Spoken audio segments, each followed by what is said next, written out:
ISRO successfully conducts second integrated airdrop test for Gaganyaan mission.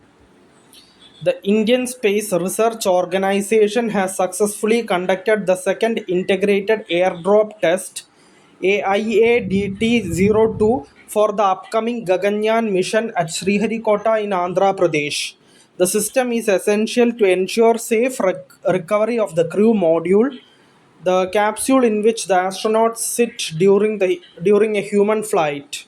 After the module's release, a parachute system comprising 10 parachutes was deployed, helping the capsule decelerate to a safe splashdown speed.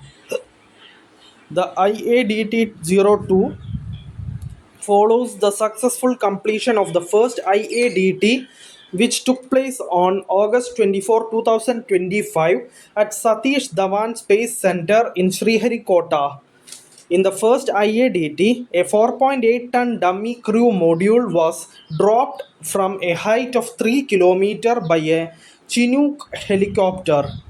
Airdrop tests recreate the last leg of a spacecraft's return to Earth.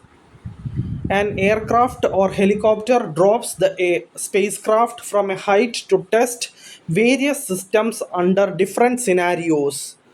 These are the deployment of the parachute system in case the mission is aborted mid-flight, system performance when one parachute fails to open, and the spacecraft's orientation and safety during splashdown.